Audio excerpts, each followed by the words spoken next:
ಯಾಕೆ D K Shivakumar ಅವರು BDA ಮತ್ತು ಬಿಎಂಆರ್ಡಿಎಯನ್ನ ಬಿಇಎಯನ್ನ ಎರಡನ್ನೂ ಯಾಕೆ ಅವರು ಕೃಷ್ಣ ಬೈರೇಗೌಡರಿಗೆ ಕೊಟ್ಟಿಲ್ಲ? ಅದರಲ್ಲಿ ಅಂಥದ್ದು ಏನಿದೆ? ಅದನ್ನ ಹೊರತುಪಡಿಸಿ ಯಾಕೆ ಬೆಂಗಳೂರು ಅಭಿವೃದ್ಧಿ ಖಾತೆಯನ್ನ ಹಂಚಿಕೆ ಮಾಡಿದ್ರು?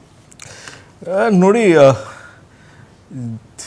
ಕ್ಯಾಬಿನೆಟ್ ಸಂಪುಟ ಇದು ಕ್ಯಾಬಿನೆಟ್ ರೀಶಫಲ್ ಮಾಡುವಾಗ ಅದ್ರ ಮುಂಚೆ ಡಿ ಕೆ ಶಿವಕುಮಾರ್ ಅವರು ಆ ಖಾತೆಯನ್ನು ಇಟ್ಕೊಂಡಿದ್ರು. ಈ ಬಂದಿರೋದು it's Bangalore is a very dear project to D K Shivakumar. ಅದಕ್ಕೋಸ್ಕರಿಂದ ಅವರು ಸ್ವಲ್ಪ ನಾವು ಜೊತೆ ಕೆಲಸ ಮಾಡೋಣ ಅಂತ ಈ wants to have a coordination ಮಾಡೋದಕ್ಕೆ ಇಟ್ಕೊಳ್ಳೇಬೇಕು ಅದೆರಡನ್ನ ಅಂತ ಏನಿಲ್ವಾ? ಏನು ಅವ್ರ there is no question about how he can do, ಅವ್ರು ಹೇಗೆ ಮಾಡ್ಬೋದು, ಯಾಕೆ ಮಾಡಬಾರ್ದು ಅಂತ ಎಲ್ಲ. ಸುಮಾರು ಮುಖ್ಯಮಂತ್ರಿಗಳು ಅನೇಕ ಖಾತೆಗಳು ಅವ್ರು ಅಂಡರ್ ಇಟ್ಕೊಂಡಿರ್ತಾರೆ. I do agri. ಆ ಬೆಂಗಳೂರು ನಗರಾಭಿವೃದ್ಧಿ ಖಾತೆಯನ್ನ ಡಿ ಕೆ ಶಿ ಅವರೇ ಇಟ್ಕೊಂಡಿದ್ರೆ ನಾನೇನು ಕ್ವೆಶ್ಚನ್ ಮಾಡ್ತಾ ಇರಲಿಲ್ಲ. ಬಟ್ ಆ ಎರಡು ಇದನ್ನ ಬಿಟ್ಟು ಯಾಕೆ ಬೆಂಗಳೂರು ನಗರಾಭಿವೃದ್ಧಿ ಖಾತೆಯನ್ನು ಹಂಚಿಕೆ ಮಾಡಿದ್ರು? ಸಮಯ ಬಂದಾಗ ಅವರು ಅದು ಬಿಟ್ಟು ಕೊಡ್ತಾರೆ. ಅದರಲ್ಲಿ ಏನು ಸಂದೇಹನೇ ಇಲ್ಲ. ಸಂದೇಹ ಇಲ್ಲ ಮೇಡಮ್. ನೋಡಿ, ಬಿಟ್ಕೊಡೋದು ಅಂದ್ರೆ ಈಗ ಯಾವ ಸಮಯ ಇದೆ ಹಾಗಾದ್ರೆ? ಅವ್ರವ್ರಿಗೆ ಏನೋ ಪ್ಲಾನ್ ಮಾಡಿದ್ರು, ಆ ಟನಲ್ ರೋಡ್ ಮಾಡಬೇಕಾಗಿತ್ತು, ಅದೇನೇನೋ ಅವ್ರು ಲಾಸ್ಟ್ 3 years ಅದರಲ್ಲಿ ಅವರು ಬಹಳ ಕೆಲಸ ಮಾಡಿದ್ದಾರೆ. ಮಾಡಿಸ್ಬೋದಲ್ಲ, ಡಿಸ್ಕಷನ್ ಮಾಡ್ತಾರೆ. ಅದರಲ್ಲಿ ಏನು ಬೈರೇಗೌಡರು ಏನು ಕೇಳಿದ್ರು, ಸ್ವಲ್ಪ ಕ್ಲಾರಿಟಿ ಕೇಳ್ಕೊಂಡ್ರು. ಈ ತರ ಆಗಿದೆಯಲ್ಲ, ನಾನು ಏನು ಮಾಡಬೇಕು, ಹೇಗೆ ಮಾಡಬೇಕು, ಇದರಲ್ಲಿ ಅವರು ಕೊಡೋದಿದ್ರೆ ಅದನ್ನ ಸೇರಿಸ್ಬಿಟ್ಟು ಕೊಡಿ, ಇಲ್ಲ ಅಂದ್ರೆ ನನಗೆ ಆ ಖಾತೆ ಬೇಡ ಅಂತ ಹೋಗಿದ್ದಾರೆ ಈಗ ಡೆಲ್ಲಿಗೆ ಅವರು. ಆ ಸ್ಟೇಟ್ಮೆಂಟ್ ನಾನು ಕೇಳ್ಕೊಂಡಿಲ್ಲ. ಅದಕ್ಕೋಸ್ಕರ ಮಾರ್ಗದರ್ಶಕರು ಬಸವರಾಜ್ ಇಟ್ನಾಳ್ ಸರ್ ಇದ್ದಾರೆ, ಅವರನ್ನ ಬರ್ಮಾಡ್ಕೊಳ್ತೀನಿ. ಬಸವರಾಜ್ ಸರ್, ನಮಸ್ತೆ, ಕಾರ್ಯಕ್ರಮಕ್ಕೆ ಸ್ವಾಗತ. ನಮಸ್ಕಾರ ಸರ್. ಬಿಡಿಎ ಮತ್ತು ಬಿಎಂಆರ್ಡಿಎ ಅನ್ನ ಹೊರತುಪಡಿಸಿ ಬೆಂಗಳೂರು ಅಭಿವೃದ್ಧಿ ಖಾತೆಯನ್ನ ಕೃಷ್ಣ ಬೈರೇಗೌಡರಿಗೆ ಹಂಚಿಕೆ ಮಾಡಲಾಗಿದೆ. ನನಗೆ ಗೊತ್ತಿರೋ ಹಾಗೆ ಮೊದಲನೇ ಸಲ ಈ ತರ ಒಂದು ಬೆಂಗಳೂರು ಅಭಿವೃದ್ಧಿಯನ್ನ ಈ ತರ ಡಿವೈಡ್ ಮಾಡಿರೋದು. ಸರ್, ಏನನ್ಸುತ್ತೆ ಸರ್ ನಿಮ್ಗೆ? ಇಲ್ಲ, ಈ ರೀತಿ ಬೆಂಗಳೂರು ಅಭಿವೃದ್ಧಿ ಅಂದ ಮೇಲೆ ಬೆಂಗಳೂರು ಅಭಿವೃದ್ಧಿಯಲ್ಲಿ ಎಲ್ಲ ಸಮಗ್ರ ಅಭಿವೃದ್ಧಿ ವಿಚಾರವನ್ನೇ ಮಾತಾಡ್ಬೇಕಾಗ್ತದೆ. ಮತ್ತೆ ಬೆಂಗಳೂರು ಅಭಿವೃದ್ಧಿಗೆ ಸಂಬಂಧಪಟ್ಟಂತೆ ಎಲ್ಲ ಏಜೆನ್ಸಿಗಳನ್ನ, ಎಲ್ಲ ಸಂಸ್ಥೆಗಳನ್ನ ಅದರಲ್ಲಿ ಸೇರಿಸಲೇಬೇಕಾಗ್ತದೆ. That's a given. ಅದ್ರ ಬಗ್ಗೆ ಎರಡು ಮಾತಿಲ್ಲ. ಯಾಕೆ ನಾ ಬಿಎಂಆರ್ಡಿಎ ಬಗ್ಗೆ ಸ್ವಲ್ಪ ಅರ್ಥ ಮಾಡ್ಕೋಬಲ್ಲ, ಯಾಕೆ ಡಿ ಕೆ ಶಿವಕುಮಾರ್ ಇಟ್ಕೊಂಡ್ರು ಅಂತ. ಈಗ ಹೊರವಲಯದಲ್ಲಿ ಅನೇಕ ಹೊಸ ಟೌನ್ಶಿಪ್ ಗಳನ್ನ ಮಾಡೋ ಒಂದು ಯೋಜನೆಯಲ್ಲಿ ಡಿ ಕೆ ಶಿವಕುಮಾರ್ ಅವರು ಇದ್ದಾರೆ. ಹೀಗಿರುವಾಗ ಯಾಕಂದ್ರೆ ಈಗಾಗಲೇ ಅದನ್ನ ಅವರು ಕೆಲವು ಯೋಜನೆಗಳನ್ನ ಶುರು ಮಾಡಿದ್ದಾರೆ. ಯಾಕೆ ಹಿಂದೆ ಅವರೇ ಇದ್ರು, ಬೆಂಗಳೂರು ಅಭಿವೃದ್ಧಿ ಖಾತೆ ಅವ್ರ ಹತ್ರನೇ ಇತ್ತು ಉಪಮುಖ್ಯಮಂತ್ರಿ ಆಗಿರುವಾಗ. ಹೀಗಾಗಿ ಅದ್ರ ಕಂಟಿನ್ಯೂಟಿಯನ್ನು ಕಾಯ್ಕೊಳ್ಳೋದಕ್ಕೆ ಅದನ್ನ ಇಟ್ಕೊಂಡಿರ್ಬೋದು ಒಂದು. ಅದೇ ರೀತಿ ಬಿಡಿಎ ಕೂಡ ಹಾಗೆ ಅನ್ಸುತ್ತೆ ನನಗೆ. ಆದ್ರೆ ಬಿಡಿಎ ನಲ್ಲಿ ಆತರ ಹೊಸ ಯೋಜನೆಗಳು, ದೊಡ್ಡ ಯೋಜನೆಗಳು ಆತರ ಯಾವ್ದು ಇಲ್ಲ. ಇದ್ರೆ ಕೆಲವೊಂದು ಲೇಔಟ್ಗಳು, ತುಂಬಾ ಹಿಂದೆ ಶುರುವಾದ ಲೇಔಟ್ಗಳು, ಆಮೇಲೆ ಕೆಲವು ಅಪಾರ್ಟ್ಮೆಂಟ್ ಯೋಜನೆಗಳು ಆತರ ಇದಾವೆ. ಹೀಗಾಗಿ ಬಿಡಿಎಂ ಇಟ್ಕೊಳ್ಳೋ ಅಗತ್ಯ ಇರಲಿಲ್ಲ ಅಂತ ನನಗನ್ಸುತ್ತೆ. ಬಟ್ ಬಿಎಂಆರ್ಡಿಎ ಮತ್ತು ವಿಚಾರಗಳಲ್ಲಿ ಬಹುಶಃ ಡಿ ಕೆ ಶಿವಕುಮಾರ್ ಚಿಂತನೆ ಆಗಿರ್ಬೋದೇನೋ. ಸರ್, ಹಾಗಿದ್ದಲ್ಲಿ ಬಸವರಾಜ್ ಸರ್, ಹಾಗಿದ್ದಲ್ಲಿ ಬೇರೆ ಖಾತೆಯನ್ನ ಕೃಷ್ಣ ಬೈರೇಗೌಡರಿಗೆ ಕೊಟ್ಟು ಈ ಖಾತೆಯನ್ನ ಡಿ ಕೆ ಶಿವಕುಮಾರ್ ಅವ್ರ ಹತ್ರನೇ ಉಳಿಸ್ಕೊಳ್ಬಹುದಾಗಿತ್ತು ಸಂಪೂರ್ಣವಾಗಿ. Absolutely yes. ಅದು ನಿಜವಾಗ್ಲೂ ಹಾಗೆ ಮಾಡಿದ್ರೆ ಬಹಳ ಸೂಕ್ತ ಆಗೋದು. ಯಾಕಂದ್ರೆ ಹಿಂದೆ ಕೂಡ ಅನೇಕ ಮುಖ್ಯಮಂತ್ರಿಗಳು ಬೆಂಗಳೂರು ಅಭಿವೃದ್ಧಿ ಖಾತೆಯನ್ನ ತಮ್ಮ ಹತ್ರನೇ ಇಟ್ಕೊಂಡ ಉದಾಹರಣೆಗಳು ಕೂಡ ಇದಾವೆ. ಈಗ ಬೆಂಗಳೂರು ಅಭಿವೃದ್ಧಿ ಖಾತೆ ಬೇರೆಯವರು ಕೊಟ್ಟರು ಕೂಡ ಈಗೇನು ಹೊಸದಾಗಿ ಹುಟ್ಟಿಸಿದಾರಲ್ಲ GBA, ಗ್ರೇಟರ್ ಬೆಂಗಳೂರು ಅಥಾರಿಟಿ ಅಂತ, ಅದರಲ್ಲಿ 5 ಪಾಲಿಕೆಗಳೆಲ್ಲ ಬರ್ತಾವಲ್ಲ, ಆ ಗ್ರೇಟರ್ ಬೆಂಗಳೂರು ಅಥಾರಿಟಿಯ ಅಧ್ಯಕ್ಷರ ಮುಖ್ಯಮಂತ್ರಿ ಆಗಿರ್ತಾರೆ. ಹೀಗಿರುವಾಗ ಎಲ್ಲೋ ಒಂದು ಕಡೆ ಬೆಂಗಳೂರು ಮತ್ತು ಬೆಂಗಳೂರು ಸುತ್ತಮುತ್ತಲಿನ ಅನೇಕ ಯೋಜನೆಗಳು ಮತ್ತು ಅದರ ಎಕ್ಸ್ಪಾನ್ಷನ್ ಪ್ಲಾನ್ಸ್, ಅಲ್ಲಿನ ಮೂಲ ಸೌಕರ್ಯ, ಅಲ್ಲಿನ ಲೇಔಟ್ಗಳು ಮತ್ತೆ ಅನೇಕ ಯೋಜನೆಗಳು ಒಂದಲ್ಲ ಒಂದು ರೀತಿಯಲ್ಲಿ ಅದು ಪರೋಕ್ಷವಾಗಿ ಆಗ್ಲಿ ಪ್ರತ್ಯಕ್ಷವಾಗಿ ಆಗ್ಲಿ ಮುಖ್ಯಮಂತ್ರಿಗಳ ಸುಪರ್ದಿಯಲ್ಲಿ ನಡೀತವೆ. ಹೀಗಿರುವಾಗ ಡಿ ಕೆ ಶಿವಕುಮಾರ್ ಅದನ್ನ ತಮ್ಮ ಹತ್ರ ಇಟ್ಕೊಂಡಿದ್ರೆ ಅದಕ್ಕೆ ಯಾರು ಅಷ್ಟಾಗಿ ತಕರಾರು ತೆಗಿತಿರ್ಲಿಲ್ಲ. But anyways, what is is thinking we don't know. At the same time ಈ ಕೃಷ್ಣ ಬೈರೇಗೌಡರಾಗ್ಲಿ ಬೇರೆ ಯಾರೇ ಆಗ್ಲಿ ಈ ಸಂಪುಟ ಒಂದು ಖಾತೆ ಕೊಟ್ಟಾದ ಮೇಲೆ ಅದನ್ನ ನಿಭಾಯಿಸಬೇಕು. ಮತ್ತು ಸಂಪುಟ ಖಾತೆಗಳನ್ನ ಹೀಗೆ ವಿಂಗಡಿಸಿ ಹಾಗೆ ವಿಂಗಡಿಸಿ ಅಂತ ಚರ್ಚೆ ಮಾಡೋದಿದೆ. ಅಲ್ಲಿಂದ ಮುಗಿಸ್ತೇನೆ. ಚರ್ಚೆ ಮಾಡೋದಕ್ಕೆ ದೆಹಲಿಗೆ ಹೋಗ್ಬೇಕಾಗಿಲ್ಲ. That's very very off. ನೀವು ಮುಖ್ಯಮಂತ್ರಿಗಳ ಹತ್ರ ಮಾತಾಡಬಹುದು. ಯಾಕಂದ್ರೆ ಕಾಂಗ್ರೆಸ್ ಹೈಕಮಾಂಡ್ಗಾಗ್ಲಿ ಯಾವುದೇ ಪಕ್ಷದ ಹೈಕಮಾಂಡ್ಗಾಗ್ಲಿ ನಿಮ್ಮ ಖಾತೆ ಹಂಚಿಕೆನೆ ದೊಡ್ಡದೊಂದು ಸಮಸ್ಯೆ ಆಗಬಾರ್ದು ಹೈಕಮಾಂಡ್ಗೆ. ಆ ಮಟ್ಟಕ್ಕೆ ಹೋಗಿ ಎಸ್ಕಲೇಟ್ ಮಾಡಬಾರ್ದು ಅದನ್ನ. I don't know what was thinking behind this.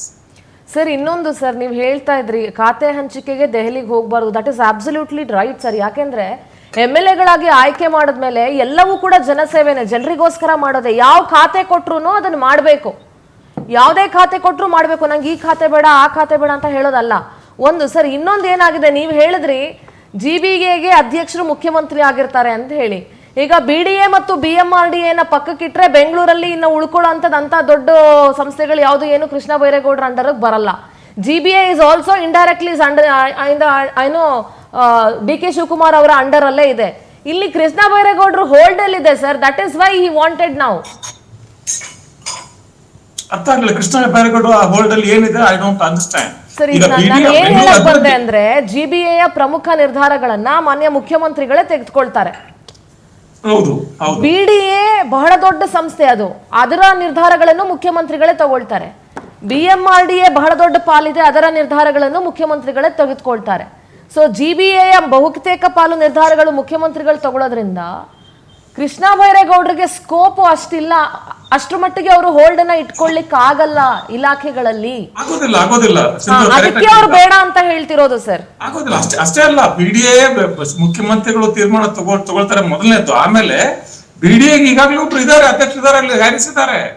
Harris is chairman of BDA. BMRDA ಕೂಡ ಒಬ್ಬ ಚೇರ್ಮನ್ ಇರ್ತಾರೆ. ಅದ್ರ ಆಮೇಲೆ ಈ ಒಂದು ದೊಡ್ಡದಾದ ಅಂಬ್ರೆಲಾ ಆರ್ಗನೈಸೇಷನ್ GBA. ಹೀಗಾಗಿ ಅವೆಲ್ಲವನ್ನ DK ಶಿವಕುಮಾರ್ ಅವರು ಮುಖ್ಯಮಂತ್ರಿಯಾಗಿ ನಿಭಾಯಿಸೋದ್ರಿಂದ ಈಗ ಕೃಷ್ಣ ಬೈರೇಗೌಡರಿಗೆ ಮಾಡೋದಕ್ಕೆ ಅಷ್ಟಾಗಿ ಕೆಲಸ ಇರೋದಿಲ್ಲ. ಬಹುಶಃ ಅದೇ ಒಂದು ಅವ್ರಿಗೆ ದುಮ್ಮಾನ ಇದ್ದಿತ್ತೇನೋ, ಇದು ನನಗೆ ಬೇಡವೇ ಬೇಡ, ಸುಮ್ಮನೆ ನನಗೆ ಕಂದಾಯ ಇಲಾಖೆ ಕೊಡಿ ಅಂತ ಕೇಳಕ್ ಹೋಗಿದ್ದಾರೆ, ಗೊತ್ತಿಲ್ಲ ನನಗೆ. ಯಾಕಂದ್ರೆ ಇದು ಈಗ ಅಲ್ಲಿ ಮಾಡಬೇಕಾದಂತದ್ದೆಲ್ಲವನ್ನು ಕೂಡ ಮುಖ್ಯಮಂತ್ರಿಗಳೇ ಮಾಡೋ ಸಾಧ್ಯತೆಗಳು ಇರೋದ್ರಿಂದ ಸುಮ್ಮನೆ ನಾನು ಯಾಕೆ ಇಲ್ಲಿ, ನನಗೆ ಯಾಕೆ ಒಂದು ಹುದ್ದೆ ಅಂತ ಆ ವಿಚಾರ ಇದ್ದಿತ್ತು. But at the end of the day again I come back to that point. ಇವೆಲ್ಲ ಚರ್ಚೆಯನ್ನು ಕೂಡ ನೀವು ಮುಖ್ಯಮಂತ್ರಿಗಳ ಹತ್ರ ಮಾಡಬಹುದು.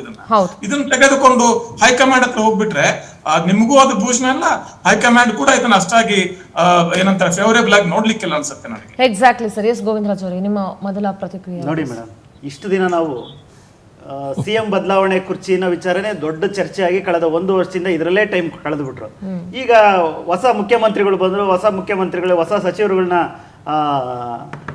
ಒಂದು ಸಂಪುಟನ ರಚನೆ ಮಾಡ್ಕೊಂಡಾದ್ಮೇಲೆ ಈ ಖಾತೆ ಒಂದು ಕಾಯಿಲೆ ರೀತಿಯಲ್ಲಿ ಎಲ್ರಿಗೂ ಹರಡ್ತಾ ಇದೆ. ಈಗ ಮೊದಲನೇಗೆ ಹೇಗೆ ರಾಮಲಿಂಗಾರೆಡ್ಡಿ ಅವರಿಗೆ ನನಗೆ ಇದು ಖಾತೆ ಬೇಡ ಅಂತ ಏನು ಹೇಳಿದ್ರಲ್ವಾ, ಸೊ ನನಗೆ ಬೆಂಗಳೂರು ಅಭಿವೃದ್ಧಿನೇ ಬೇಕು, ನನಗೆ ಜನಸಂಪನ್ಮೂಲ ಆಯ್ಕೆ ಬೇಡ ಅನ್ನೋ ವಿಚಾರನ ಮುಂದಿಟ್ಟು ಅದೊಂದು ದೊಡ್ಡ 3-4 ದಿನ ದೊಡ್ಡ ಚರ್ಚೆ ಆಯಿತು. ಅದೇ ರೀತಿ ಇವತ್ತೇನು KH ಮುನಿಯಪ್ಪ ಅವರು ಸಹ ನನಗೆ ಆಹಾರ ಖಾತೆ ಬೇಡ, ನನಗೆ ಒಂದು ಉತ್ತಮವಾದ ಖಾತೆ ಬೇಕು ಅಂತ ಕೇಳ್ಕೊಳ್ಳೋವಂಥದ್ದು, ಚರ್ಚೆ ಮಾಡೋವಂಥದ್ದು, ಗಲಾಟೆ ಎಲ್ಲವೂ ಕೂಡ ಆಯಿತು. ಈಗ ಆಲ್ರೆಡಿ ಸನ್ಮಾನ್ಯ ಕೃಷ್ಣ ಬೈರೇಗೌಡರು ಏನು ಕಳೆದ ನಿನ್ನೆಯಿಂದ ನನಗೆ ಕೊಡೋದಾದರೆ ಫುಲ್ ಕೊಡಲಿ, BMRD ಮತ್ತು BDA ಏನಿದೆ ಇದನ್ನು ಕೂಡ ನನ್ನ ಇಲಾಖೆಗೆ ಬರುತ್ತೆ, ನನಗೆ ಕೊಡಬೇಕು ಅಂತ ಹೇಳ್ಬಿಟ್ಟು ಕೇಳ್ಕೊತಾ ಇದ್ದಾರೆ. ಸೊ ಒಂದು ಇಲ್ಲಿ ನೋಡಬೇಕು ಅಂತಂದ್ರೆ ಯಾರಿಗೂ ಸಮಾಧಾನ ಇಲ್ಲ. ಏನು ಸಚಿವ ಸಂಪುಟದಲ್ಲಿ ಇರ್ತಕ್ಕಂಥ ಜಾರ್ಜು ಕೂಡ ಇದ್ರ ಬಗ್ಗೆ ಎಲ್ಲ ಒಂದ್ ಕಡೆ ಅಪಸ್ವರನ ಎತ್ತ ಕೆಲಸ ಮಾಡಿದ್ರು. ಸೊ ಈಗ ಪ್ರತಿಯೊಬ್ರು ಪ್ರತಿದಿನ ಒಂದು ಹೊಸ ಇದ್ರ ಬಗ್ಗೆ ಅಪಸ್ವರ ಎತ್ತಲಿಲ್ಲ. ರಿಗಾರ್ಡಿಂಗ್ IAS ಆಫೀಸರ್ ಅವರು ಅಪಸ್ವರ ಇತ್ತು. ಈಗ ಅದೇ ಒಂದೊಂದು ಅಪಸ್ವರಗಳು ಈಚೆ ಬರ್ತಾ ಇದೆಯಲ್ವಾ. ಸೊ ಒಟ್ಟೆ ಏನಂದ್ರೆ ಮೇಡಮ್, ಇವರು ಎಲ್ಲ ಒಂದ್ ಕಡೆ ಹೊಸ ಸರ್ಕಾರ, ಹೊಸ ಮುಖ್ಯಮಂತ್ರಿಗಳು ಬಂದಾದ್ಮೇಲೆ ಹೊಸ ಯೋಜನೆಗಳ ಬಗ್ಗೆ ಚರ್ಚೆ ಆಗ್ಬೇಕಾಯ್ತು, ಹೊಸ ಅಭಿವೃದ್ಧಿ ಕಾರ್ಯಗಳ ಬಗ್ಗೆ ನಾವೇನ್ ಮಾಡ್ತಾ ಇದ್ದೀವಿ ಅಂದ್ರೆ ಜನರ ಬಳಿಗೆ ಹೇಳುವಂತ ಕೆಲಸ ಆಗ್ಬೇಕಾಯ್ತು. ಆದ್ರೆ ಇವತ್ತು ಕೂಡ ಏನ್ ನಡೀತಾ ಇದೆ ಅಂದ್ರೆ ಬರೇ ಖಾತೆ ಬದಲಾವಣೆ, ನಾನು ಸಚಿವ ಆಗ್ಬೇಕು ಅನ್ನೋ ವಿಚಾರನೆ ಮುಂದಕ್ಕೆ ಇಟ್ಕೊಂಡು ಚರ್ಚೆ ಮಾಡ್ತಾ ಇದ್ದಾರೆ ಬಿಟ್ರೆ ಇಲ್ಲಿ ಯಾವುದೇ ರೀತಿಯ ಒಂದು ಜನರಿಗೆ ಅನುಕೂಲ ರೀತಿಯ ಕೆಲಸ ಆಗ್ತಾ ಇಲ್ಲ. ಇಲ್ಲಿ ಮೇಡಮ್ ಅಂದ್ರೆ BDA BMRD ಬಹಳ ಒಂದು ಲಾಭ ಕೊಡುವಂತ ಸಂಸ್ಥೆಗಳು. ಒಂದು ಯಾವ್ದಾನ ಅಪಾರ್ಟ್ಮೆಂಟ್ ಕಟ್ಟಬೇಕಾದ್ರೆ OCCC ಅಂತ ಒಂದು ಅಪ್ರೂವಲ್ ಒಂದು ಕಾಪಿ ಬೇಕಾಗುತ್ತೆ. ಇದರಲ್ಲಿ ಎಲ್ಲ ಒಂದ್ ಕಡೆ ಈಗ ಆಲ್ರೆಡಿ ಮುಖ್ಯಮಂತ್ರಿಗಳು ಬೆಂಗಳೂರಿನ ಉಸ್ತುವಾರಿ ಆದ್ರಿಂದ ಅವ್ರಿಗೆ ಗೊತ್ತಿದೆ BMRD ಮತ್ತೆ BMRD ಎಷ್ಟು ಲಾಭ ತಂದ್ಕೊಡ್ಬೋದು, ಲಾಭ ಹೆಂಗ್ ಮಾಡ್ಕೊಬಹುದು ಅಂತ ಹೇಳ್ಬಿಟ್ಟು ಬಹಳ ಒಂದು ಗೊತ್ತಿರೋದ್ರಿಂದ ಭವಿಷ್ಯ ಅವ್ರನ್ನ ಅದನ್ನೆಲ್ಲ ಒಂದ್ ಕಡೆ ನಗರಾಭಿವೃದ್ಧಿ ಸಚಿವರಿಗೆ ಕೊಟ್ರೆ ಅದು ಎಲ್ಲ ನನಗೆ ಕಡಿತ ಆಗುತ್ತೆ ಅನ್ನೋದು ಭವಿಷ್ಯ ಒಂದು ಮುಂದಾಲೋಚನೆ ಇಟ್ಕೊಂಡು ಇದನ್ನ ಮಾಡಿರ್ಬೋದು. ಕಂಪ್ಲೀಟ್ ಮಾಡ್ತೀನಿ ನೆಕ್ಸ್ಟ್ ನಿಮ್ಗೆ. ಬರೀ ಅದೇ ನೀವು ಖಾತೆ ದುಡ್ಡು ಸ್ವಾಮಿ. ದುಡ್ಡು ದುಡ್ಡು ಮಾತಾಡ್ತಾ Yes. ಇದ್ದೀರಲ್ಲ ಅಲ್ಲ, ಮೇಡಮ್. ಅದು ಇರೋದು ಹೇಳೋದು ಯಾಕೆ? ಅಲ್ವಾ? ಅಲ್ಲಲ್ಲ. I oppose your statement. Madam, ಈಗ ಏನ್ ನಮ್ಮ ದುಡ್ಡು ಕಡೆ ಮಾಡಿದ್ದೀರಾ ಗಾದೆ ನೀವು? ಇದೆ. ಲಾಸ್ಟ್ 5 ಎಡವರಕ್ಕೆ ವರ್ಷದಲ್ಲಿ ಎಷ್ಟು ದುಡ್ಡು ಹಿಂದೆ ಮಾಡಿದ್ರಿ? ಆದ್ರೇನು, ಮುಂದೆ ಆದ್ರೇನು ನಿಮ್ಮ ಅಂದ್ರೆ ಅರ್ಥ ಮುಖ್ಯಮಂತ್ರಿ ಜನರು ಕೆಲಸ ಮಾಡಕ್ಕೆ ಬ್ಯಾಂಗ್ಳೂರ್ ಯಾವ ಖಾತೆ ಅಭಿವೃದ್ಧಿ- ಆದ್ರೆ ಮೇಡಮ್ ಅಲ್ಟಿಮೇಟ್ ಕೆಲಸ ಗೋವಿಂದರಾಜ್ ಅವರೇ, ಇಂಥದೇ ಬೇಕು ಅನ್ನೋದು ಗೋವಿಂದರಾಜ್ ನಾನು ಅವರೇ, ಹೇಳ್ದೆ ನಿಮಗೆ ಬಳಕೆ ಇಲ್ಲ ಇಲ್ಲ ಇಲ್ಲ ಗಾದೆ ಇಲ್ಲ ಮೂಲಕ ಇಲ್ಲ ನೀವು ಹೇಳಿದ್ದೀನಿ. ಮಾತಾಡ್ತಿರೋದೇ ಎಡವರದಿಕ್ಕೆ ತಪ್ಪು. ಹಿಂದೆ ಆದ್ರೇನು, ನಿಮ್ಮ ಮುಂದೆ ಭ್ರಷ್ಟ ಆದ್ರೇನು. ನಿಮ್ಮ ಇದಕ್ಕೆ ಭ್ರಷ್ಟ ನನ್ಗೆ ಉತ್ತರ ಕೊಡಿ. ನಿಮ್ಮ ಭ್ರಷ್ಟ ಮನಸ್ಥಿತಿ ಇದೆಯಲ್ಲ, ಭ್ರಷ್ಟರು ಬಿಟ್ಬಿಡಿ. ಯಾರು ಈ ದೇಶದಲ್ಲಿ ನೀವೇ ಕೊಲೆ ಭ್ರಷ್ಟರು, ಮಾಡಿದವರು ನೀವೇ ಯಾರು? ಭ್ರಷ್ಟರು. ರಮೇಶ್ ಕುಮಾರ್ ಹೇಳಿದ್ದಾರೆ, ನೀವೇ ನನಗೆ ಯಾರು ಯಾರು? ಗೊತ್ತಿಲ್ಲ. ರಮೇಶ್ ಕುಮಾರ್ ಏನ್ ಹೇಳ್ಬಿಟ್ರು? ರಮೇಶ್ ಕುಮಾರ್ ರಮೇಶ್ ಕುಮಾರ್ ಏನ್ ಹೇಳಿಲ್ಲ?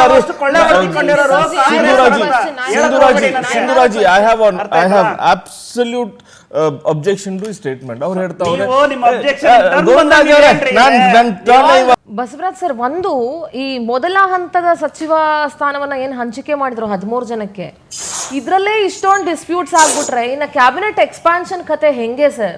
ಇನ್ನು 2 ವರ್ಷದಲ್ಲಿ ಇದನ್ನೇ ಈ ಕ್ಯಾಬಿನೆಟ್ ಇನ್ನೊಂದು 20 ಇವಾಗೇನೋ ಇನ್ನೊಂದು 2 ಇಲಾಖೆನ ಎಕ್ಸ್ಟ್ರಾ ಮಾಡ್ತಾರಂತೆ, ಅಲ್ಲಿಗೆ 22 ಜನ ಆಯ್ತು. ಹೆಂಗೆ ಸರ್? ಇನ್ನು 2 ವರ್ಷ ಬರೀ ಒಬ್ಬೊಬ್ರಿಗೆ ಒಂದೊಂದು ವಾರ ಅಂತ, 1 ವಾರ 15 ದಿವಸ, 1 ತಿಂಗಳು ಅಂತ ತಗೊಂಡ್ರು 2 ವರ್ಷ ಮುಗ್ದೋಯ್ತಲ್ಲ ಸರ್. ಈಗ ಇಲಾಖೆಗಳು ಇದು 2 ಹೆಚ್ಚು ಮಾಡ್ಲಿ, 10 ಜಾಸ್ತಿ ಮಾಡ್ಲಿ, ಇಲಾಖೆಗಳು ಜಾಸ್ತಿ ಮಾಡಬಹುದು.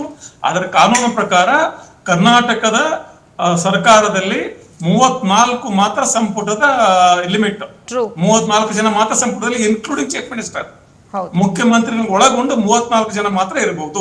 35ಕ್ಕೆ ಜಾಗ ಇಲ್ಲ ಕಾನೂನು ಪ್ರಕಾರ. ಇವ್ರು ಬೇಕಾದ್ರೆ 300 ಜನಕ್ಕೆ ಅವಕಾಶ ಕೊಡ್ತಾರೆ. ಮಾಡ್ಕೊಳ್ಳಿ. ಇವ್ರು ಬೇಕಾದ್ರೆ 300 ಜನಕ್ಕೆ ಕ್ಯಾಬಿನೆಟ್ ಸ್ಥಾನಮಾನ ಕೊಡ್ತಾರೆ. No chance. ಆ ಕ್ಯಾಬಿನೆಟ್ ಸ್ಥಾನಮಾನ ಪ್ರೋಟೋಕಾಲ್ ವಿಚಾರದಲ್ಲಿ ಮಾತ್ರ ಅದು ಬೇರೆ, ಅದೊಂದು ಆ ಚರ್ಚೆನೆ ಬೇರೆ. ಯಾಕಂದ್ರೆ ಕ್ಯಾಬಿನೆಟ್ ಸ್ಥಾನಮಾನ ಬೇರೆ, ಕ್ಯಾಬಿನೆಟ್ ಅಲ್ಲಿ ಇರೋದು ಬೇರೆ. ಇಕ್ವಿವ್ಯಾಲೆಂಟ್ ಅನಾಲೋಗಸ್ ಟು ಕ್ಯಾಬಿನೆಟ್ ಅಂತಾರೆ ಪ್ರೋಟೋಕಾಲ್ ಗೋಸ್ಕರ.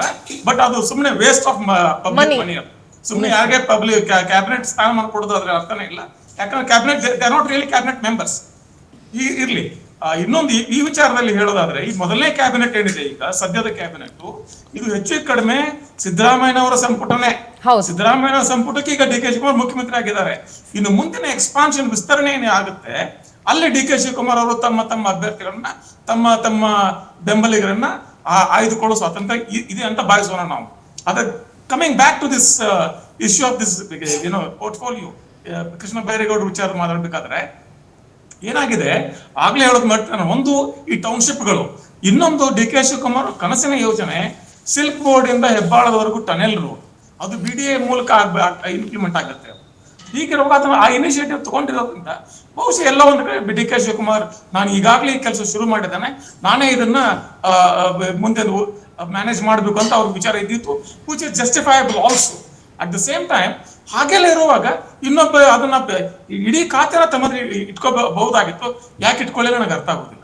ಸರ್, ನಾನು ಇನ್ನೊಂದು ಪ್ರಶ್ನೆ ಕೇಳ್ತೀನಿ ಸರ್, ಇದು ನಿಮ್ಮ ಹತ್ರ ಉತ್ತರ ಪಡ್ಕೊಳ್ತೀನಿ, ಮತ್ತೆ ಅದೇ ಪ್ರಶ್ನೆಗೆ ನಿಜಾಮ್ಜಿ ನೀವು ಉತ್ತರ ಕೊಡಬೇಕು ಸರ್. ಒಂದು, ಡಿ ಕೆ ಶಿವಕುಮಾರ್ ಅವರ ಕನಸಿನ ಯೋಜನೆಗಳು ಬೇಕಾದಷ್ಟು ಇದ್ದಾಗ ಅವರೇ ಇಲಾಖೆ ಇಟ್ಕೊಳ್ಬೋದಾಗಿತ್ತು. ಒಂದು. ಎರಡನೇದು, ಕೃಷ್ಣ ಬೈರೇಗೌಡರಿಗೆ ಸಂಪೂರ್ಣವಾಗಿ ವಹಿಸ್ಕೊಟ್ಟಿದ್ರು ಅವರು ಕುತ್ಕೊಂಡು ಮಾತಾಡಿ ಇಬ್ರು ಪ್ಲಾನಿಂಗ್ ಮಾಡ್ಕೊಂಡು ಡಿ ಕೆ ಶಿವಕುಮಾರ್ ಅವ್ರ ಯೋಜನೆಗಳು ಏನಿದೆಯೋ ಅದನ್ನ ಕೃಷ್ಣ ಬೈರೇಗೌಡ ಕಂಟಿನ್ಯೂ ಇಟ್ಟಲ್ವಾ ಸರ್? ಇಟ್ಕೊಳ್ಬೇಕು ಅನ್ನೋದು ಏನಿದೆ ಸರ್? ಈಗ BDA D K Shivakumar plans ಏನಿದೆ, you could have told to Krishna Byregowda, they could have sat discuss execute ಎಲ್ಲ ಮಾಡಬಹುದಾಗಿತ್ತು. ತಮ್ಮ ಸಂಪುಟ ಸಹೋದರಿಗಳು ಚರ್ಚೆ ಮಾಡಿ ಸಾಕಾದ ಮಾಡ್ಕೊಂಡು ಹೋಗ್ಬೋದಾಗಿತ್ತು. ಇಲ್ಲ ಇಡೀ ಖಾತೆ ತನ್ನ ತೆಟ್ಕೋಬಹುದಾಗಿತ್ತು. ಇನ್ನೊಂದು ದೊಡ್ಡ ಸಮಸ್ಯೆ, ಬೆಂಗಳೂರಿನ ಸಮಸ್ಯೆ ಏನು ಅಂದ್ರೆ, ಈಗ ಈ ಬೆಂಗಳೂರಿಗೆ ಡೆಮೋಕ್ರಸಿ ಒಂದು ಈ ಮತದಾರರ ವಿಚಾರದಲ್ಲ, ಈ ಜನಪ್ರತಿನಿಧಿಗಳು ಹೇಗೆ ಇಲ್ಲಿ ಹೆಚ್ಚಾಗಿದ್ದಾರೆ ಅಂದ್ರೆ, ಈಗ ಬೆಂಗಳೂರಲ್ಲಿ ಗ್ರೇಟರ್ ಬೆಂಗಳೂರು ಅಥಾರಿಟಿ ಇದೆ, ಅದಕ್ಕೆ ಒಂದು 70-75 ಜನ ಸದಸ್ಯರಿರ್ತಾರೆ, ಲ್ಯಾಟ್ರಲ್ ಎಂಟ್ರಿಗಳು ಇವೆಲ್ಲ. ಅದ್ರ ಜೊತೆಯಲ್ಲಿ 5 ಪಾಲಿಕೆಗಳು, ಒಂದೊಂದು ಪಾಲಿಕೆಯಲ್ಲಿ 100-130 ಕೌನ್ಸಿಲರ್ಗಳು ಇರ್ತಾರೆ, ಅವ್ರ ಜೊತೆಲಿ ಆ ಕ್ಷೇತ್ರದ MLAಗಳು. ಅದಾದ ಮೇಲೆ ಈ BDA, BMRDA ಯಾರ್ಯಾರು ಏನೇ ಒಂದು ಕೆಲಸ ಆಗ್ಬೇಕಂದ್ರಲ್ಲಿ ಹೌದು ಜನಸಾಮಾನ್ಯ ಆಗ್ಲಿ, ಒಬ್ಬ ಗುತ್ತಿಗೆದಾರ ಆಗ್ಲಿ, ಅಥವಾ ಒಬ್ಬ ಇಂಜಿನಿಯರ್ ಆಗ್ಲಿ, ಮತ್ತೊಬ್ಬ ಕಂದಾಯ ಅಧಿಕಾರಿ ಆಗ್ಲಿ, ಯಾರ್ಯಾರ ಮಾತನ್ನು ಎಷ್ಟೆಷ್ಟು ಎಲ್ಲೆಲ್ಲಿ ಹೋಗ್ಬೇಕು, it has become such A huge confusion. Sir, ಇಷ್ಟೆಲ್ಲ ಇರುವಾಗ where is the place for Krishna Byregowda sir ಇಲ್ಲಿ ಬೆಂಗಳೂರು ಡೆವಲಪ್ಮೆಂಟ್ ಅಲ್ಲಿ? ಹೇಳಿ, where is the place for Krishna Byregowda Bengaluru development? ಹೀಗಿರುವಾಗ ಸ್ಟ್ರೀಮ್ ಲೈನ್ ಮಾಡಬೇಕು. ಮತ್ತೆ ಕೃಷ್ಣ ಬೈರೇಗೌಡರು ಏನ್ ಮಾಡ್ತಾರೆ, ಈಗಾಗ್ಲೇನೆ ಅವ್ರ ಸುಪರ್ದಿಗಳು ಇರೋದು ಈಗ 5 ಪಾಲಿಕೆಗಳು ಮಾತ್ರ. ಅವ್ರು ನೋಡ್ಬೇಕು, ಅವ್ರ ಜವಾಬ್ದಾರಿ ಇರೋದು 5 ಪಾಲಿಕೆಗಳು ಮಾತ್ರ ಸೀಮಿತ ಆಗುತ್ತೆ. ಯಾಕಂದ್ರೆ Bengaluru minus BDA minus BMRDA ಅಂತ ಉಳಿಯೋದು 5 ಪಾಲಿಕೆಗಳು, ಓನ್ಲಿ 5 ಕಾರ್ಪೊರೇಷನ್ಸ್. ಮುಂದೆ ಎಲ್ಲ ಚುನಾವಣೆ ಇದೆ, ಬಹುಶಃ ಚುನಾವಣೆ ಜವಾಬ್ದಾರಿ ಕೊಟ್ಟಂಗಾಗಿದೆ ಬೆಂಗಳೂರು ಅಭಿವೃದ್ಧಿ ಅಂತ ಕೊಟ್ಟಾಗ. ಸರ್, ಅದಕ್ಕೆ ಬೆಂಗಳೂರು ಅಭಿವೃದ್ಧಿ ಅಂತ ಕೊಡೋ ಬದಲು GBA ಇಲಾಖೆ ಅಂತಾನೆ ಒಂದು ಸೆಪರೇಟ್ ಮಿನಿಸ್ಟ್ರಿ ಮಾಡ್ಬಿಡ್ಬೋದಲ್ಲ, ಅಷ್ಟಕ್ಕೆ ಮಾತ್ರ ಕೊಡೋದಾದ್ರೆ ಮಾಡಬಹುದೇನೋ. GBA ಆಗ್ಲೇ ಮುಖ್ಯಮಂತ್ರಿಗಳು ಅದರ ಅಧ್ಯಕ್ಷರಿರೋದ್ರಿಂದ ಮತ್ತೊಂದು ಇಲಾಖೆ ಮಾಡೋ ಅಗತ್ಯನೇ ಬರೋದಿಲ್ವಲ್ಲ. Alright sir, Nizam ji same question. ಯಾಕೆ ಕೃಷ್ಣ ಬೈರೇಗೌಡರನ್ನ ಡಮ್ಮಿ ಮಾಡಬೇಕು ಅನ್ನೋ ಪ್ಲಾನಿಂಗ್ DK ಶಿವಕುಮಾರ್ ಅವ್ರದ್ದು, ಇಲ್ಲ ಕೃಷ್ಣ ಬೈರೇಗೌಡರ ಮೇಲೆ ನಂಬಿಕೆ ಇಲ್ವಾ ಅಂತ ದೊಡ್ಡ ದೊಡ್ಡ ಸಂಸ್ಥೆಗಳನ್ನ ಅವರ ದಿಸ್ ಇಸ್ ಅ ಕ್ವೆಶ್ಚನ್ ನಾನು ಕೇಳಲೇಬೇಕು. ಕೃಷ್ಣ ಬೈರೇಗೌಡರ ಮೇಲೆ ನಂಬಿಕೆ ಇಲ್ವಾ DK ಶಿವಕುಮಾರ್ಗೆ ಆ ಸಂಸ್ಥೆಗಳನ್ನ ಅವ್ರ ಅಂಡರ್ಗೆ ಕೊಡೋದಕ್ಕೆ, ಅಥವಾ ಬರೀ GBAಗೆ ಮಾತ್ರ ಬೆಂಗಳೂರು ಅಭಿವೃದ್ಧಿ ಸೀಮಿತ ಹೇಗೆ ನೋಡಿ? ಅಥವಾ 2 persons can handle 1 single ministry? As long as CM ಇದ್ದಾಗ every ministry has a superimposition of chief minister. ಅದೇ ಆ ರೈಟ್ಸ್ ಅಲ್ಲಿ ಅವ್ರು ಈ ತರ ಮಾಡಿದಾರಾ? No, ಎನಿ ಟೈಮ್ ಯಾವುದಾದ್ರೂ ಖಾತೆ ಇರಲಿ, CM is the ultimate, is the highest authority. ಅದ್ರ ಕೆಳಗಡೆ ಮಿನಿಸ್ಟರ್ಸ್ ಬರ್ತಾರೆ, ಅದಾದಮೇಲೆ ಅಧಿಕಾರಿಗಳು ಎಲ್ಲರೂ ಕೆಲಸ ಮಾಡ್ತಾರೆ. ಬಟ್ ಬ್ಯಾಂಗ್ಳೂರ್ ವಿಷಯ ಬಂದಾಗ DK ಶಿವಕುಮಾರ್ ಅವ್ರಿಗೆ ಒಂದು ಕನಸಿದೆ, ವಿಷನ್ ಇಟ್ಕೋಬಹುದಿತ್ತಲ್ಲ. ನೋಡಿ, ಸಿ ಇದಕ್ಕೆ there are lot of questions. ಸಿಂಧುರಾಜಿ, ನಾನು ಫಿನಿಶ್ ಮಾಡ್ಕೊಂತೀನಿ ಫಸ್ಟ್. ಅವ್ರು ಈಗ ಬರೀ ಪ್ರಶ್ನೆ ಕೇಳಿದ್ರೆ ಆಗೋದಿಲ್ಲ, ಅವ್ರಿಗೆ ಒಂದು ಅವಕಾಶ ಕೊಡುವ, ಒಂದು ಅವಕಾಶ ಆಗಲಿ. ಒಂದು 3 months 4 months ಆದಮೇಲೆ ಏನೇನು ನಡೀತಾ ಇದೆ ಕೆಲಸ. ಅವರು ಲಾಸ್ಟ್ 3 years DCM ಆಗಿದ್ದಾಗ ಅವರು ಬ್ಯಾಂಗ್ಳೂರ್ ಅಭಿವೃದ್ಧಿ ಅವ್ರ ಜೊತೆ ಇದ್ದಿದ್ದು, ಅವ್ರು ಏನು ಮಾಡಿದ ಅವ್ರ ವಿಷನ್ ಇದೆಯಲ್ಲ, ಅವ್ರ ಎಕ್ಸಿಕ್ಯೂಷನ್ ಸ್ಟೇಜಲ್ಲಿದೆ. ಅದಾದ್ಮೇಲೆ ಒನ್ಸ್ ಎಕ್ಸಿಕ್ಯೂಷನ್ ಆದಮೇಲೆ ಅವ್ರು ಏನು ಟ್ರಾನ್ಸ್ಫರ್ ಮಾಡಬೇಕಾಗಿತ್ತು ಅದು ಮಾಡ್ತಾರೆ. ಆದ್ರೆ ಅಲ್ಲಿವರೆಗೂ ಅವ್ರ ಹತ್ರನೇ ಇಟ್ಕೋಬಹುದಾಗಿತ್ತಲ್ಲ, ಯಾಕೆ ಈ ಕನ್ಫ್ಯೂಷನ್? ಯಾಕೆ it will effect on administration, it will have its own effect on administration. No Sindhuraj, ಖಂಡಿತ ನೀವು ಅರ್ಥ ಮಾಡ್ಕೊಳ್ತಾ ಇದ್ದೀರಾ. DK ಶಿವಕುಮಾರ್ ಮತ್ತೆ ಬ್ಯಾಂಗ್ಳೂರಲ್ಲಿ DK ಶಿವಕುಮಾರ್ ಮತ್ತೆ ಬೇರೆಗೌಡರು ಬಹಳ ಕಾಂಪಿಟೆಂಟ್ ಲೀಡರ್ಸ್, ಅವ್ರಿಗೆ ಗೊತ್ತಿದೆ ಏನು ಮಾಡಬೇಕು ಅಂತ. ಆದರೆ ಇವತ್ತು ರಣದೀಪ್ ಸಿಂಗ್ ಸುರ್ಜೇವಾಲಾ ಬ್ಯಾಂಗ್ಳೂರಲ್ಲೇ ಇದ್ದಾರೆ. ಅವ್ರು ಯಾಕೆ ಡೆಲ್ಲಿಗೆ ಹೋಗಿದ್ದಾರೆ, ಯಾರು ಭೇಟಿ ಮಾಡ್ತಾರೆ ಅದು ಗೊತ್ತಾಗ್ತಾ ಇಲ್ಲ ನನಗೂ. ನಾನು ಕೇಳಿಲ್ಲ ಯಾವುದು ಸ್ಟೇಟ್ಮೆಂಟು. ಬಟ್ ಈಗ ಒಂದು ಹೊಸ ಸರ್ಕಾರ ಬಂದಿದೆ, DK ಶಿವಕುಮಾರ್ ಮುಖ್ಯಮಂತ್ರಿಗಳು ಆಗಿದ್ದಾರೆ, ಮತ್ತು 13 ಜನ ಸಂಪುಟ ನಮ್ಮ ಕ್ಯಾಬಿನೆಟಲ್ಲಿ ಅವರು ತಗೊಂಡಿದ್ದಾರೆ. ಆದರೆ ಲೆಟ್ಸ್ 3-4 months ವೇಟ್ ಮಾಡೋಣ. ಅದರಲ್ಲಿ ಅವರು ಎಕ್ಸಿಕ್ಯೂಷನ್ ಮಾಡಿ ಟ್ರಾನ್ಸ್ಫರ್ ಮಾಡ್ಕೊತಾರೋ ಇಲ್ವೋ ಅದ್ರ ಜೊತೆ ಇಟ್ಕೊಂಡಿರ್ತಾರೆ, ಅದೆಲ್ಲ ಬೇರೆ ಮಾತು. ಈಗ first we have to give a chance to perform. ಸ್ವಲ್ಪ ಒಂದು ಪ್ರಶ್ನೆ ಕೇಳಬಹುದಾ? ಕೇಳಿ ಸರ್.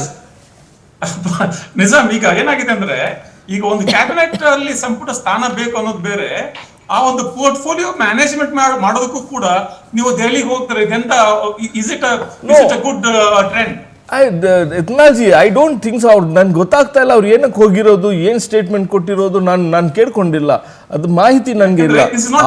ಆದ್ರೆ ರಿಸ್ಟೋರ್ ಆಗಿದೆ, ಅದು ಕರೆಕ್ಟ್. ಅದು ಮುನಿಯಪ್ಪ ಅವರು ರಾಹುಲ್ ಗಾಂಧಿನ 2 ಸಲ ಭೇಟಿ ಮಾಡಿದ್ರು, ಪುನಃ ಇವತ್ತು ಏರ್ಪೋರ್ಟ್ ಅಲ್ಲಿ ಭೇಟಿ ಮಾಡಿದ್ದಾರೆ. ಏನ್ ಭೇಟಿ ಮಾಡಿದ್ದಾರೆ, ಏನ್ ಚರ್ಚೆ ಮಾಡಿದ್ದಾರೆ ಯಾರಿಗೂ ಗೊತ್ತಿಲ್ಲ. ಸಿಂಧುರಾಜಿ, ಮುನಿಯಪ್ಪ ಅವರು ರಾಹುಲ್ ಗಾಂಧಿ ಅವ್ರ ಜೊತೆ 2 ಸತಿ ಭೇಟಿ ಆಗ್ಲಿ, 3 ಸತಿ 4 ಸತಿ ಅವ್ರಿಗೆ ಏನ್ ಕೊಟ್ಟಿದ್ದಾರೆ ಅಷ್ಟೇ. ಅದ್ರ ಮೇಲೆ ಏನು ಜಾಸ್ತಿ ಕ್ರೀಮ್ ಹಾಕಿ ಒಂದು ಚೆರಿ ಹಾಕ್ಬಿಟ್ಟು ಯಾರು ಕೊಡೋದಿಲ್ಲ. ಅವ್ರು ಕೇಳ್ಕೊಂತವ್ರೆ, ಇನ್ನೂ ಸ್ವಲ್ಪ ಕೊಡಿ, ಇನ್ನೂ ಸ್ವಲ್ಪ ಕೊಡಿ, ನಾನು ಬಡವರಿಗೆ ಕೆಲಸ ಮಾಡ್ಬೇಕು ಅಂತ. ಏನು ಆಸಕ್ತಿ ಇರ್ಬೋದು, ಅವ್ರಿಗೇನು ಆಸಕ್ತಿ ಇರ್ಬೇಕು, ಎಲ್ಲರಿಗೂ ಕೆಲಸ ಮಾಡ್ಬೇಕು ಅಂತ. ನಮ್ಮ ಪಾರ್ಟಿ ಗೋವಿಂದರಾಜ್ ಅವರೇ, ನಿಮ್ಮ ಪ್ರಶ್ನೆಗೆ ಒಂದು ಉತ್ತರ ಕೊಡ್ಬೇಕಾಗಿದೆ. ನೀವು ಹೇಳ್ತಾ ಇದ್ರಿ ಈ ಬ್ಯಾಂಗ್ಳೂರಲ್ಲಿ ದುಡ್ಡು ಜಾಸ್ತಿ ಇದೆ, ಇದರಲ್ಲಿ ದುಡ್ಡು ಮಾಡ್ಬೋದು. ನಮ್ಗೆ ಗೊತ್ತಿಲ್ಲಪ್ಪ ಹೇಗೆ ದುಡ್ಡು ಮಾಡ್ತೀರಾ ನೀವು ಅಂತ, ನಮ್ಗೆ ಗೊತ್ತಿಲ್ಲ. ನಮ್ಗೆ ಯಾವ್ದು ದುಡ್ಡು ಬರ್ತಾ ಇದೆ, ನೀವು ಕಮಿಷನ್ ತಗೊಂಡಿದ್ರಲ್ಲ ಅದಕ್ಕೋಸ್ಕರ ನೀವು ಸರ್ಕಾರ ಹೋಗಿದ್ದು. 40% ಸರ್ಕಾರ, 40% ಸರ್ಕಾರ ನಿಮ್ಮ ಬೊಮ್ಮಾಯಿ ಅವ್ರಿಗೆ ಹೇಗ್ ಬಂದಿದ್ದು? ಈ ಬ್ಯಾಂಗ್ಳೂರಿಂದ 40% ಸರ್ಕಾರ ನೀವೇ ತಗೊಂಡಿದ್ದು, ನಮ್ಗೆ ಗೊತ್ತಿಲ್ಲ. ಈ ಕಮಿಷನ್ ಟ್ರೆಂಡು ಕಲ್ಚರು ನಮ್ಮ ಪಾರ್ಟಿಯಲ್ಲಿ ಇಲ್ರಿ. ನೀವು ಮಾಡಿರ್ಬೋದು, ನಿಮ್ಮ ಬಿಜೆಪಿ ಅವರು ಕಮಿಷನ್ ತಗೊಂತಾ ಇರ್ಬೋದು. ಈಗ ಆಗಸ್ಟ್ ಅಲ್ಲಿ GBA ಎಲೆಕ್ಷನ್ ಬರುತ್ತೆ. ನಿಜಾಮ್ ಅವರೇ, GBA ಎಲೆಕ್ಷನ್ ವರ್ಗೂ ಇದೇ ತರ ಹೋಗ್ತೀರಾ ಹೆಂಗೆ? No, we are going to perform from today. Performance start ಆಗಿದೆ. ಇದೇ ತರ ಏನಾದ್ರೂ ನನಗೆ ಆಯ್ದು ಬಿಲ್ಲ ಈಗಿಲ್ಲ ಅಂತ ಹೋದ್ರೆ ಒಂದು ಇನ್ನೊಂದು ನಾನು ನೆನ್ನೆನೂ ಹೇಳ್ದೆ ಇವತ್ತು ಹೇಳ್ತೀನಿ ಬಸವರಾಜ್ ಸರ್, ನಾನು ನೆನ್ನೆನೂ ಹೇಳ್ದೆ ಇವತ್ತು ಹೇಳ್ತಾ ಇದ್ದೀನಿ, ನೀವು ಯಾವ್ದಾವ್ದೋ ಖಾತೆಗಳನ್ನ ಎಕ್ಸ್ಟ್ರಾ ಖಾತೆ ಓಪನ್ ಮಾಡೋಕ್ಕಿಂತ ಮಿನಿಸ್ಟ್ರಿಗಳನ್ನ ನಿಮ್ಮ ಮುಖ್ಯಮಂತ್ರಿಗಳು ಶುರು ಮಾಡೋದಕ್ಕಿಂತ ಹೆಚ್ಚಾಗಿ ಒಂದು ಈ ಅಸಮಾಧಾನಿತರನ್ನ ಸಮಾಧಾನ ಪಡಿಸಕ್ಕೆ ನಿಮ್ ಒಳಗಡೆನೆ ಒಂದು ಖಾತೆ ಓಪನ್ ಮಾಡ್ಕೊಳ್ಳಿ ಫಸ್ಟ್. ಅದೇ ಅದೇ ಅದೇ Definitely it is needed. First ಅದಕ್ಕೊಂದು ministry. ಇದೇ ಅರ್ಥದಲ್ಲಿ ಆ ಪ್ರಶ್ನೆ ಕೇಳಿದ್ದು ನಾನು. ಅಲ್ಲಲ್ಲ, ಅದಕ್ಕೆ MLAs and Ministers Grievance Ministry ಅಂತ ಒಂದು ಇಟ್ಕೊಳ್ಳಿ ಫಸ್ಟ್ ಹೇಳ್ತೀನಿ. ಅವ್ರಿಗೆ ಬೇಕಾಗಿಲ್ಲ, ಜನಕ್ಕೆ ಬೇಕಾಗಿಲ್ಲ. ಯಾಕೆ ಪಬ್ಲಿಕ್ ಯಾರು ಸಿಂಧೂರ ಯಾಕೆ ಬೇಕಾಗುತ್ತೆ ಅಂದ್ರೆ, ಈಗ ಒಬ್ಬ ಮುಖ್ಯಮಂತ್ರಿ is head of the council of ministers. ಆ cabinet head of the cabinet ಯಾರು? ಮುಖ್ಯಮಂತ್ರಿಗಳು. The cabinet ministers will function at the pleasure of the chief minister. ಹೀಗಿರುವಾಗ ಪ್ರತಿಯೊಂದಕ್ಕೂ ಖಾತೆ ಬೇಕು ಅಥವಾ ಖಾತೆ ಬೇಡ, ಖಾತೆ ಇದು ಬೇಕು ಮತ್ತೊಂದು ಬೇಕು ಅಂತ ನೀವು ಎಲ್ಲದಕ್ಕೂ ಹೈಕಮಾಂಡ್ ಹತ್ರ ಹೋಗ್ಬಿಟ್ರೆ ಮುಖ್ಯಮಂತ್ರಿಗಳ ಬೆಲೆ ಎಲ್ಲಿ ಉಳಿತು? ಅವ್ರ ನಾಯಕತ್ವಕ್ಕೆ ಮಹತ್ವ ಎಲ್ಲಿ ಉಳಿತು? ಸರ್, ಮುಖ್ಯಮಂತ್ರಿಗಳು ನನ್ನ ಹಿಂದೆ ಯಾರು ಕೂರ್ಬಾರ್ದು ನಿಲ್ಬಾರ್ದು ಅಂತ ಹೇಳ್ಬಿಟ್ಟಿದಾರಲ್ಲ ಸರ್, ಅದಕ್ಕೆ ಯಾರು ಪಾಪ ಇಲ್ಲಿ ಬರಕ್ ಆಗ್ತಾ ಇಲ್ಲ sir. It is easy to go to Delhi, ಯಾರಿಗೂ ಬರಕ್ ಆಗ್ತಾ ಇಲ್ಲ. ಸರ್, ಆಮೇಲೆ ಬಹಳ ಮುಖ್ಯವಾಗಿ ಹೈಕಮಾಂಡ್ಗಿಂತ DK ಶಿವಕುಮಾರ್ ಅವರು ಎದುರಿನ ಮೊಟ್ಟ ಮೊದಲ ಸವಾಲ್ ಇದು, ಟು ಹೋಲ್ಡ್ ದಿಸ್ ಫ್ಲಾಕ್ ಟುಗೆದರ್. ತನ್ನ ಇಡೀ ತಂಡವನ್ನ ಒಬ್ಬ ಟೀಮ್ ಲೀಡರ್ ಆಗಿ ನಡೆಸ್ಕೊಂಡು ಹೋಗೋದು. ಯಾರೇ ಒಬ್ಬ team member, he should not go to high-command, he should not go to Delhi for these small matters. It is his responsibility to see that the cabinet is held together, everybody is on the same page. ಅದನ್ನ ಮಾಡ್ಬೇಕು DK Shivakumar ಅವರು. ಮಾಡೋ ಅವ್ರ skill ಇದೆ, ನೈಪುಣ್ಯತೆ ಇದೆ, ಸ್ವಲ್ಪ time ಕೊಟ್ಟು ನೋಡೋಣ ಅಂತ ನಾನು ಅದೇ ರೀತಿ. Right now I am little graceful and liberal about it. I cannot directly immediately criticise ಮಾಡೋದು ನನಗೆ ಆಗತ್ತೆ ಅನ್ಸೋದಿಲ್ಲ. ಸರ್, ಅಲ್ಲ ಸರ್, ಒನ್ ಮಿನಿಟ್ ಸರ್, ನಾವು ಲಿಬರಲ್ ಆಗು ಇದೀವಿ, ನಾವೆಲ್ಲರೂ ಅವ್ರಿಗೆ ಸಮಯನೂ ಕೊಡ್ತೀವಿ, ಅದೆಲ್ಲ ಮಾಡ್ಬೇಕು ಸರ್, ನಾವೇನು ಅವ್ರನ್ನ ದ್ವೇಷ ಮಾಡ್ತಾ ಇಲ್ಲ. ಆದ್ರೆ ಈ ಆಪಲ್ ತಿಂದು ಎಸ್ಯೋ ಅಂತ ಆಟಿಟ್ಯೂಡ್ನ ಎಲ್ಲಿವರೆಗೂ ಅವ್ರು ಬಿಡಲ್ವೋ ಅಲ್ಲಿವರೆಗೂ ಅವರನ್ನ ನಾವು ಹಿಂಗೆ ಕಿವಿ ಹಿಂಡ್ತಾನೆ ಇರ್ಬೇಕಾಗುತ್ತೆ ಸರ್. ಇರ್ಬೇಕಾಗತ್ತೆ. ಮತ್ತೆ ಕಾಲ ಬಂದಂಗೆ ಕೆಲವೊಂದ್ಸತಿ ಮನುಷ್ಯ ಪಾಠ ಕಲಿತ ಹೋದ್ರೆ ಕಾಲ ಪಾಠ ಕಲಿಸ್ತದೆ. ಈಗ ಮಮತಾ ಬ್ಯಾನರ್ಜಿ ಕಲಿಸಲು ಕಾಲ ಪಾಠವನ್ನ. Yes sir, all right. Anyway, this is not a very huge problem as far as I am seeing it. ಈಗ ಸಿದ್ದರಾಮಯ್ಯ ಅವ್ರ ಜೊತೆ ಕೆಲಸ ಮಾಡಿದ ಅನೇಕರಿಗೆ ಅವರ ವರ್ಕಿಂಗ್ ಸ್ಟೈಲ್ಗೆ ಒಗ್ಗಿರ್ತಾರೆ. ಈಗ DK ಶಿವಕುಮಾರ್ ಅವರ ಕೆಲಸ ಮಾಡೋ ಶೈಲಿನೇ ಬೇರೆ, ಸ್ವಲ್ಪ ಟೈಮ್ ತಗೊಳುತ್ತೆ. Yes sir. But anyways, they will have to come together and they will have to work together if Congress has to win. ಒಟ್ಟಾರೆಯಾಗಿ ಬೆಂಗಳೂರಿನ ವಿಚಾರದಲ್ಲಿ ಏನ್ ಇವಾಗ ಗೊಂದಲ ನಡೀತಾ ಇದೆ, ಬೆಂಗಳೂರಿನ ಅಭಿವೃದ್ಧಿ ಬಗ್ಗೆ ಏನ್ ನಿಮ್ಗೆಲ್ಲ ಅಷ್ಟೊಂದು ಪ್ರೀತಿ ಇದೆ, ಅದೇ ಪ್ರೀತಿನ ಸ್ವಲ್ಪ ಕೆಲಸದ ಮೇಲೆ ತೋರಿಸಿ. ಇಲಾಖೆ ನೀವಾದ್ರೂ ಇಟ್ಕೊಳ್ಳಿ, ಇಲ್ಲ CM-ಗಾದ್ರೂ ಕೊಡಿ, ಏನಾದ್ರು ಮಾಡ್ಕೊಳ್ಳಿ, ವಿ ಡೋಂಟ್ ಬಾದರ್. ಆದ್ರೆ ಕೆಲಸ ಮಾಡಿ. ಬೆಂಗಳೂರಿನೇನು ಮಳೆ ಬಂದ್ರೆ ಏನಾಗುತ್ತೆ ಅಂತ ಕೆರೆ ಊರು ಆಗುತ್ತೆ, ಅದು ಗೊತ್ತಿದೆ ನಿಮ್ಗೆ. ಸೊ ಕೆಲಸ ಮಾಡ್ಕೊಳ್ಳಿ.